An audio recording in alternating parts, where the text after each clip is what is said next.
la chaîne qui vous édifie. Et vous, vous avez mis place où on a été impossible. Nini ça là dans journée pour les 4 semaines pour les 4 place où on a ce qui a monté impossible. Il faut m'y tourner, il faut se poser la question. Qu'est-ce qui se passe au juste? Lorsque va ça là un sacrifice où on a ils ont bien d'abattre. Le bateau on a pour ba kanga manakata place où on a. Demandez-moi, ba itizara nini, ba itizara weza toilette, urinoir. Ya monde ba itizara comment? Na kati ya toilette, ils ont na démo afin de rawana Jacqueline. Ba okiltise na ba démo ba yebi ce qui se passe. Na kati ya toilette, okoki kosola na téléphone, te masolo no ya secret, ezopesa yo temps bénédiction. To ozana projet no kosola na toilette. Na kati ya toilette, okoki ko imaginer te ko penser, ko kanisa ko na ba penser moko bo négatif mabe makasi parce que le démon on a dit marambo ya bar pe boîte et toquer plus loin parce que batali ça il y a beaucoup de femmes, je vis beaucoup de femmes enceintes, des femmes enceintes basi bazana zemi, on doit faire beaucoup attention premièrement na kolata ka sexy. D'ailleurs moi c'est sur une grossesse ils a bénédiction pour Nzamba pesi. La grossesse c'est une bénédiction pour Nzamba pesaka et voilà pourquoi ba pesaka mona mona sorti. Lorsque moi c'est dans zéro, vous okota na ba boîte de nuit, vous okota na ba bar, vous okota na ba lien ou na ba lien ou yo mo yebizo à tester Saint-Esprit, mais vous semblez là comme vous ça la attention. Qu'est-ce qui se passe?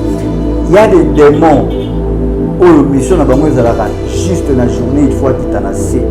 Sala na ezala nini akini kuyiba bana. Bien aimé, moi na soa komi na 3 mois bébé so awa na bongo échographie la chaque sexe. Moi si to bali. Yo okoti na kati ya ba ozomela masamba mais na mwana kwa yebino masamba taza na kati ya lipo. Azezilingi ya Nzambe, aza bénédiction Nzamba pesi. Or Satan ba kombataka ena ba arme na yete. Tango belisi mwana wana masanga beli. Il devait biso na naissance ya Marie pe Jean-Baptiste interdiction ba ange pe c'est dans qui komela ni alcool ni yoza na zemi ozomela après ozopambola mwana na lingi ozala homme de Dieu na lingi ozala mosala nzambe mokendaka na ye boîte de nuit ozwi expose ye na baréseau sociaux tie okani photo sexy libumu na omonene monani bien aimé ntango ozoleka na nzela toyebake heure lokola 12h 6h mpe 18h eza baheure oyo bademo bakomaka kotravaille mpe 15h bakomaka kotravaille na bachiffre wana cestadi bazwaka file abwaki na kwanza chaque avenue chaque quartier, chaque commune, place nyonso ozali ata mboka na yo te bien aimé yebake eza na bademo nango eza na bato bakontrolaka yo ozotambola bongo oza na zemi ozokota na baplace wana demo mosala na ye ya mwana ntango yo ozoluka mwana olukaki ye na baeglise Nzambe apesi yo ye oke na ye bar ntango okoti na ye bar yebake eza porte oyo bademo bakotaka aya sali yo nini basalaka nakoti kati na yo yo benso mimi mwana okendaka mpe église te mosala no kaka bar osala 2 semaines 3 semaines okendaka kaka bar melaraka masanga toza na zemi alcool nde alcool baloba na yo liboka te bien aimé sika na yebisa yo obota mwana komeli yo kokuna obota mwana bato bakomona te mais papa na ye aza délité mama na ye la chaîne qui vous édifie.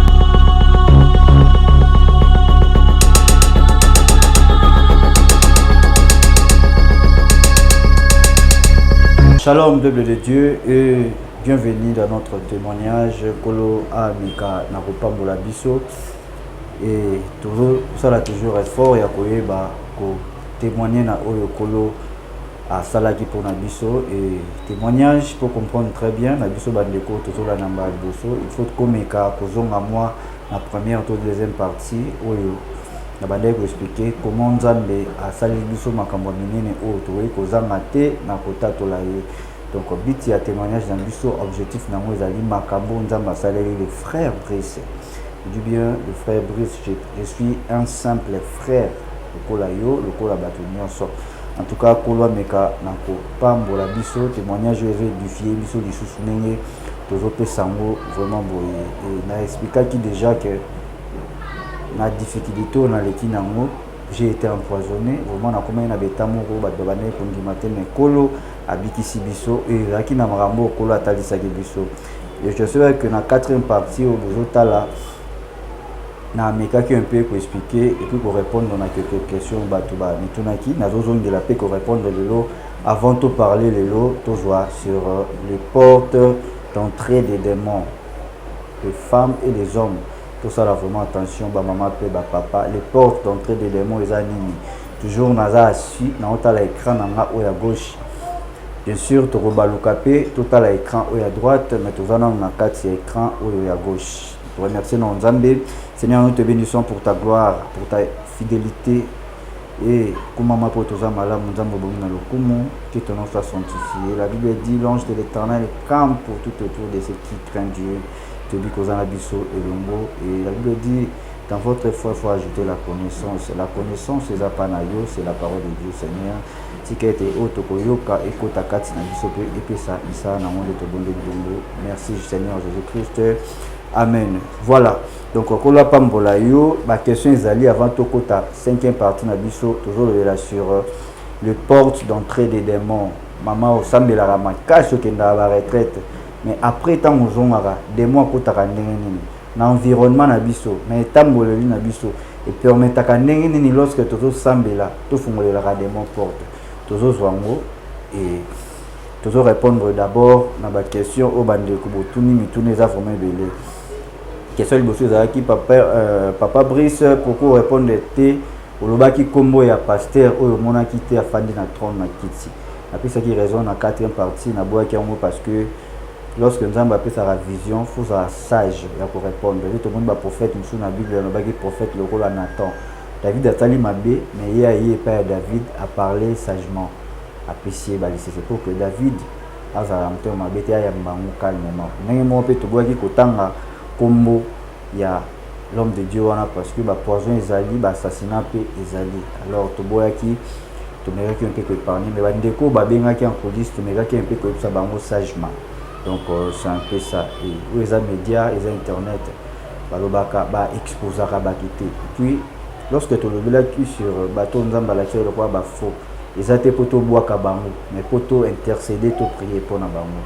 C'est ça l'amour Christ article la biso tout na biso aimez-vous les uns et les autres parce que oh bango ba perda qui so landi bien mingi ba bandai na Nzambe mais ba bungi ni nzela ba bebisaki ça veut dire ba perdre le premier amour ya koyamba Yesu pour la Seigneur et Sauveur ya monde ba bungisi et ba kina nzela mabe il faut tout semble la pona bango pona ko développer royaume ya Satan ko zongisa bango ko peupler royaume ya Tata Nzambe ko la pambola biso et tous les amis mingi bande comme ça batoni ngai astrologie et ngolo banini parce que lorsque on a parlé qui na ba prophète on va qui ba prophète astrologie bango ba loba na ba code astrologie li ko bezali étude ya ba astre sinon ça te ba astre étude ya ba astre étude ya ba astre wana ba mélange ka yango ça dit bango baza na kati ya prédiction.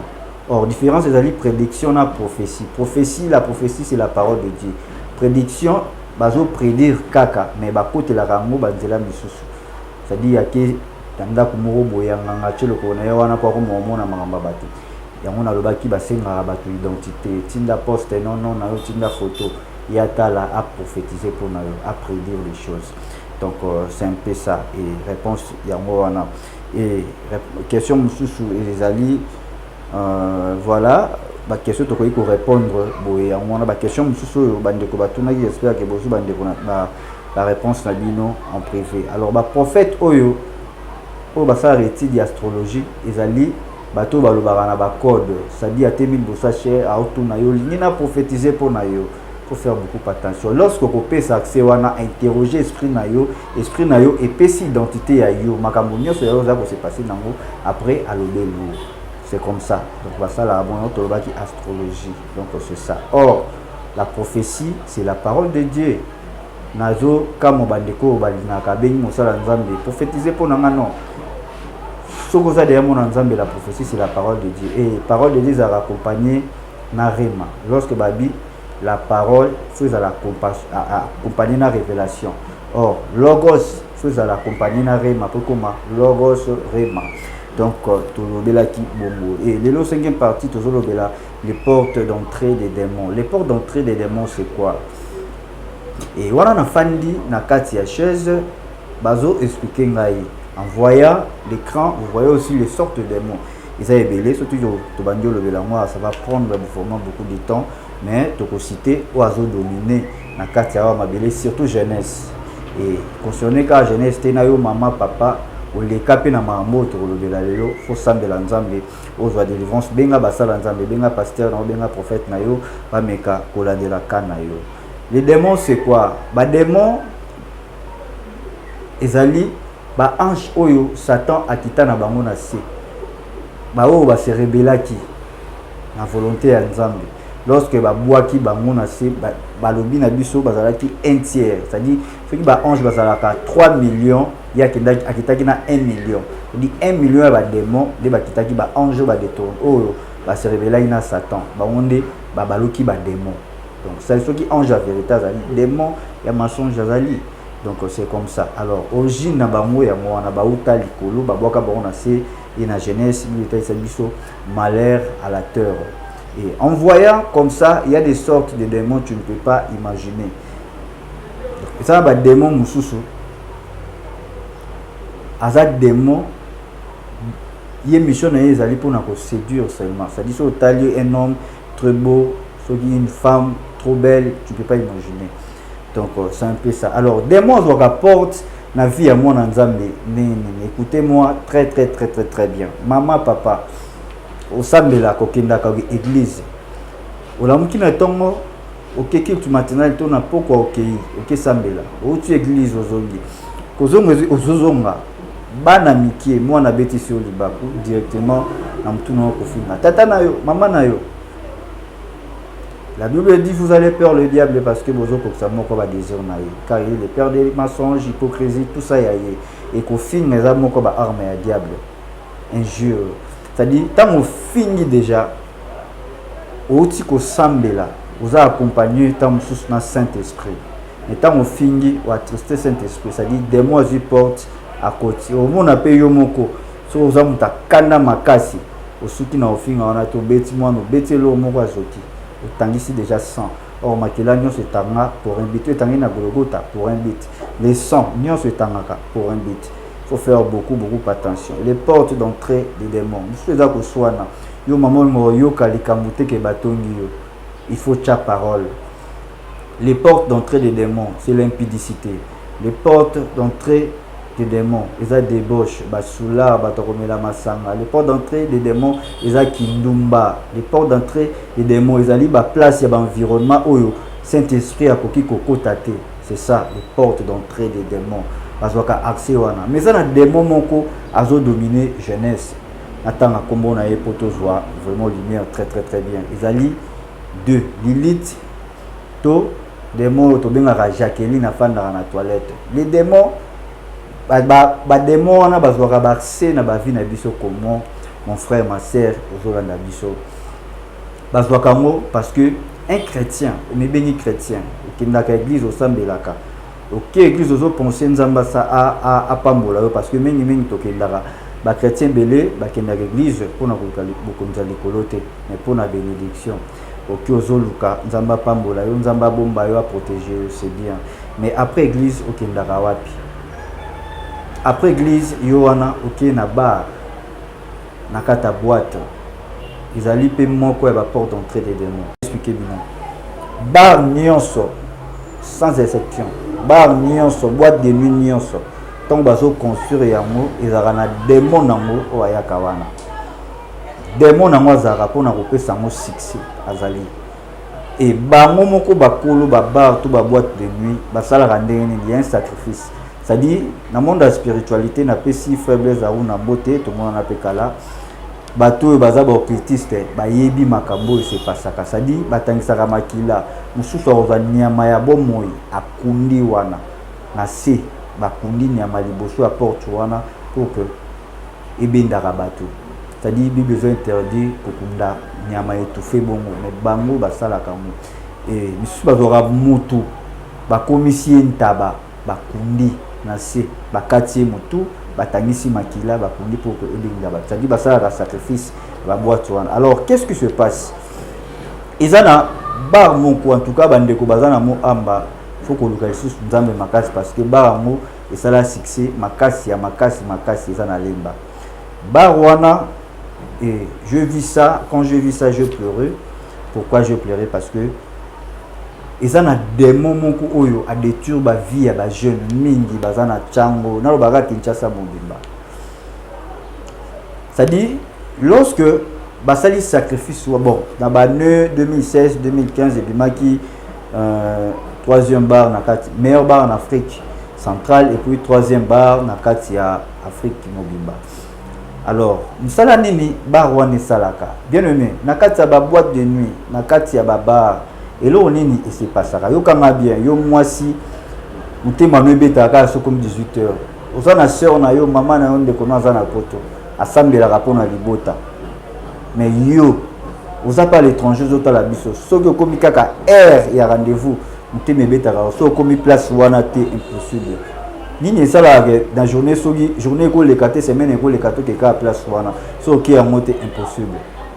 Il faut mituna, il faut se poser la question, qu'est-ce qui se passe au juste lorsque ba sala ka sacrifice wana ezobenda batu le batu wana po ba kanga mana kata place wana demandez-moi ba itizaka nini ba itizaka weza toilette urinoir ya monde ba itizaka ngo comment na kati ya toilette ils na démon afanda wana Jacqueline. Bon, kiltise na ba démon ba yebi ce qui se passe na kati ya toilette. Na kati ya toilette okoki kosola na téléphone te masolo no ya secret ezopesa yo tamsusu bénédiction to ozana projet moko kosola na toilette te. Na kati ya toilette okoki ko imaginer te ko penser ko kanisa ko za na ba penser moko bo négatif mabe makasi parce que le démon wana Jacqueline afandaka na kati ya cuve ya toilette wana. Azawana na kati. Alors lorsque vous sola masolo na kati wana yozo penser que ozana mutu te nzoka ozana d'esprit na kati wana. On doit faire beaucoup attention bana nzambe. Lorsque yo subi on se soulager na kati wana kaka tango se soulager wana bazui semence na yo nyonso parce que ndambu na on etikali et de deux ko kende plus loin bo si senga pour na terme ezali basi o ya règle c'est-à-dire tant ba légète na yo ozanet na ba période na yo oli o changer aussi bonne génique na yo utiliser au bois qui wana aussi mai au bois qui eleki o kanti sili non au bois qui eleki ko ekema tina kata bureau na yo place sala non kanti eleki ke mai fandi. Alors c'est poser ba question loni ba sala c'est-à-dire ba kanga tamsu mabota na yo bakanga ba chance na yo bakanga bénédiction na yo bakanga nyonso o ezaki bomo ya bien ya bomo na yo basi bakanga yango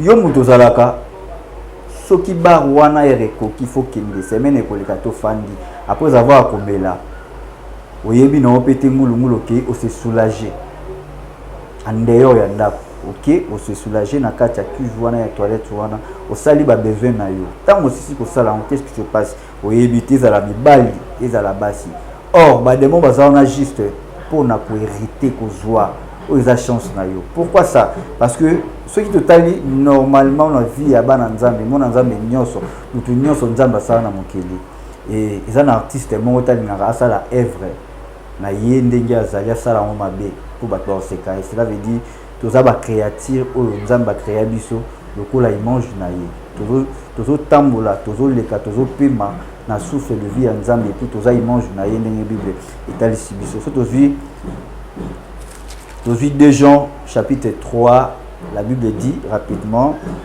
la Bible dit bien-aimé je souhaite que tu prospères en tous égards et sois en bonne santé comme prospère l'état de ton âme.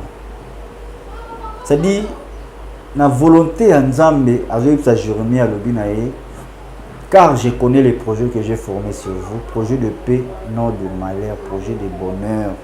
Ma sœur, mon frère, à la biso, na 3 janvier, Nzambe lobi, na lingi bo prospérer en tous égards. C'est-à-dire, si vous êtes commerçant, il faut commerce na yo et full kisama. Si vous êtes sala na bureau, musala na yo et full kisama. Bien aimé, si vous avez un projet, une entreprise, il faut et full qui s'amarre. Le lobby, nalingi bo prospérer en tous égards. Mais qu'est-ce qui se passe Moutou à prospérer en tous égards te eza ba marambo yo tozo lobela yango tolobeli marambo ya bar pe boîte nuit et toke plus loin parce que batali ça ngai beaucoup de femmes, je vis beaucoup de femmes enceintes, des femmes enceintes basi bazana zembi. On doit faire beaucoup attention premièrement na kolata ka sexy. D'ailleurs moi si sur une grossesse eza bénédiction o nzamba pesi. La grossesse c'est une bénédiction o nzamba pesaka. Et voilà pourquoi bapé sarango na mutunyo sorti. Tala ne diable ibaka. Lorsque moi c'est dans zemi, ozokota na ba boîte de nuit, ozokota na ba bar, ozokota na ba lien o yomo yebezo à triste Saint-Esprit, mais au sambelaka, faut que ça a beaucoup attention. Qu'est-ce qui se passe? Il y a des démons au mission na bango ezalaka juste na journée il faut kitanase. Misala na ezala nini akinde ko yiba bana. Bien aimé, moi na soa komi na 3 mois bien biso awa na Congo échographie la chaka sexe. Moi si to mobali. Yo okoti na kati ya bar ozomela masanga mena mwana wa yebino masanga taza na kati ya libumu. Azelingi ya Nzambe, aza bénédiction Nzamba pesi yo. Or Satan ba kombataka ena ba arme na yete. Tango melisi mwana wana masanga omeli. Bible ezebisa biso na naissance ya Marie pe Jean-Baptiste interdiction ba ange pe c'est bango zalaki komela ni alcool ni liqueur ekota. Parce que yoza na zimi ozomela.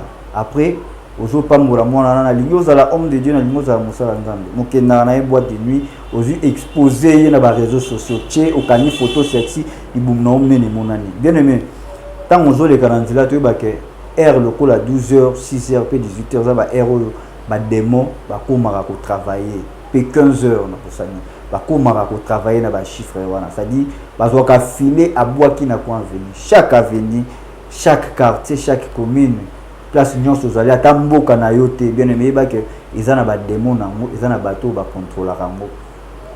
Alors yozo tambola bongo osana zemi ozokota na ba place wana et démon musala na ya mwana tango yozo luka mwana luka ki na l'église Nzamba pesi oye oke na eba tango koti na eba eba que eza porte ba démon ba kotaka aya salini elo ni ba salaka akoti kati na yo.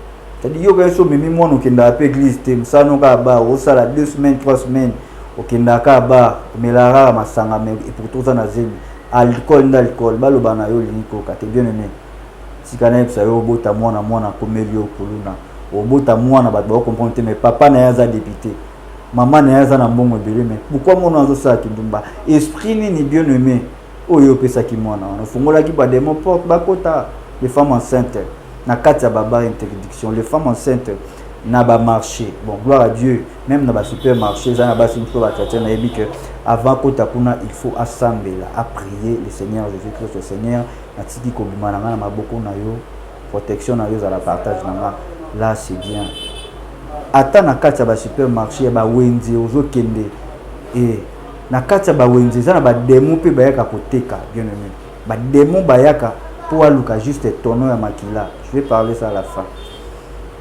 Ça dit yo moni okoti na wenze mais na entrée à porte eza na fil ba tchawana. So za esprit faible au sambe la raté ba récupérer. Oza femme enceinte. Otambola bitambola tambola te. Okoti na marché, oki mwanza lo sombe loko lia et moto banda oteka wana oyebi état d'âme na yote. Mais prier, tu donnes de l'argent, c'est ton argent bien sûr mais il faut prier parce que ozo c'est la mo front ozo somba pona profit na yo. Il faut prier sambela pona yango ozu eloko sombi omeli parce que ezoki taper na kati ya libumu oza na zemi et moi si azemi azali moi si oyo fazala na mabondeli makasi parce que état oyo ya grossesse ti oya na kobota ezala étape ya kufa to bika et faut que ça le roi basi ya bébré bazaki na croyance to kondima ya Seigneur Jésus-Christ et voilà pourquoi babota na césarienne te. Et yango nazo so ba maman nyonso bozolanda di ozokoto za na grossesse non yo taliote et troisième ezali kotambola ba air tardif moi si azemi akotambola ba air tardif te bien aimé koleka 20h ozotambola sans Christ na kati ya ndoto no eba ko za na danger minuit yo wana na kati ya boîte nuit bien aimé Laisse-moi te dire que ba démon ba travailler na butu. Ba ndoki ba travailler na butu. Plutôt na ba démon ba ndoki, c'est-à-dire ndoki za ndoki na yeno kitiste baza mutu mon côté. Ndoki a opéraka jamais na moi, le ba envoûté mais coopérer pour ça la musala non. Le ba ça le kitiste mais ndoki. Wana minuza na ye. C'est-à-dire okuta na kana d'esprit. Olali na bango lobi na tongo ya ba mona ko la mukaka kanda kana. Ba comprendre ote za zemi sala bon. Qui vous a dit que zemi za na ba caractère bon? Non, ezabi tambola na yo bi kota na yo ndezo mema yo na ba comportement bon. O héritaki esprit moko lobi nde memi yo bongo. Les femmes enceintes, on doit faire beaucoup attention. Ba jeune fille, ba jeune garçon au kota bar trop, kota ba boîte bébé, o yebité ba biloko ni netika la wana. O yebité ba semence ni netika et voir même na kende profond za na batou. Volume ça va pour na terme, ba passa quand même ba rapport sexuel na kati ba bar to ba boîte ni. Bien aimé besoin hériter nini. Besoin hériter nini parce que na kati ya ba lié on ezali de le début na porte. O ba sala ki sacrifice ezali place des mois afandi et na kati ya ba toilette na ba mo ezali place madame Jacqueline azalaka pour na kozwa ba semence. Et plus loin, ba fi o ba bossa na ka ba biloko na bango bien aimé na kati ya ba lié wana bar to boîte de nuit. On doit faire beaucoup attention et bien aimé nazo chité na ngawana nazo chité o na rolobelango o tonto banda bon na tike na quelques minutes ba ipsingai donc isa ba biloko oyo faut tout ça na mo vraiment beaucoup attention yo mona ka vie na zo marché te vie na zo progresser te. Bien aimé bando banda ko luka mbongo capital na yo etournaka ka ndenge moko ozaka ka place moko progressera te obandi ko sambela o gêner olembi. Bien aimé maladie ozobela ozwango wapi e banda jour moko utomela masango zoki na ndako directement par obeli luka basala nzambe. Cherche un vrai homme de Dieu, un pasteur na yo, prophète na yo, assemblée pour na yo bien aimé. Vous avez un problème, vous avez déjà 10 ans, vous aurez la solution dans votre vie. Vous avez un malade, comment déjà le roi maladie incurable, bien aimé. Bando, lukambongo, $200, $300, $1000, au moins, batunde, ba osaka na mo. Mais yo pose wango boye. Bien aimé, sois prise de conscience ou le canal de délivrance. Imaginez très bien. Zongana na kiboyo, ko trouvamo normalement lelo sambeli lobi ozongi. Na kimokili. Lelo yepa nzambe lobi ozongi. Lobi église après église. Ozongi na osera mokili, ok na romela masanga. Mituna se poser ba question difficulté o nazana ngo et outil wapi bien aimé. To comme chité. Ezana ba démon o ba makana journée bien aimé. Ezana ba démon o ba yaka juste na mokili pona ko détruire pona ko bebisa. Bible talisi biso racheter le temps car les jours sont mauvais. Bien aimé. To ebisa biso tozana 2022. Na koyebisa yo ke to comme dia na ngonga pourquoi esengeli moko na moko za na mwinda na ye na maboko pour que mobali alingi déjà aya et to comme on chuté na 5e partie na biso parce que témoignage est vraiment moulaï ceux qui décoligno comprendre en très bien zonga na première partie deuxième partie la de la biso très bien d'être comme na 5e partie au comme un peu pour comprendre et to que de plus loin protocole na ngai azolakisa ngai na kati écran azo expliquer ngai bi est-ce que oui pasteur kingani oui pasteur kingani bien aimé na ba homme de Dieu j'ai vu au moins 4 hommes de Dieu 4 grands hommes de Dieu na kati ya mboka oyo musana bango zalaka il faut kende na kati ya boîte de nuit bien aimé wana ki ya ke butu makasa ke 1 heure 2 heures batu ba omonete ka ba shege c'est-à-dire soka koti akangi mto akota suta koti na staff na ye vie na ezalaka il faut abima na ba jeune fille pour avoir ba sémence na bango ya mwana ndezo ça c'est ba chance on doit faire beaucoup attention dans ce qui concerne ma boîte pe baba qu'est-ce qui se passe au juste et yo mama papa zotala ngai oleka na kata boîte nuit okota baba o se soulager kuna opisa kuna bosana eloko na moko l'esprit qui règne na kata kif na kata toilette sur madame Jacqueline et toti ko ba bar nyonso to boîte de nuit nyonso ezara na o ba bengi sacrifice na kati ya porte ba kunda kanyama ya bomoi oh bible interdit ko étouffer ko kunda nyama za étouffer bazwaka mutu ba komisi ntaba ba kati mutu ba sopi makila po ebenda bien aimé un pasteur un évangéliste le roi tozomona a akoza na bar te akoza na boîte de nuit te parce que Bible est ici sur deux chemins. Soit on dit moko ou boy moko. Nul peut servir 2 maîtres à la fois. C'est impossible. Bon, yoza musala nzambe. Oza na bar pourquoi? Oza na boîte de nuit pourquoi? Et ça la peu succès. Or boîte, et ça succès nzambe té.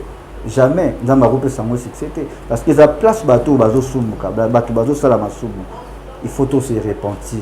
Dépouillement ya moana. Ma sœur, mon frère, on doit faire beaucoup attention. L'obité, on a déjà délivrance. On a déjà maman, on a est-ce que ça la caboto délivrance? Est-ce que la délivrance on a bien? Parce que la délivrance c'est un processus. Bible est ici biso lorsque ba chasse à esprit ba kei ba beta tour pour ba zonga bien aimé. Est-ce que l'on a la délivrance dans notre vie? Vieux aux vivre, c'est vrai, aux a délivré.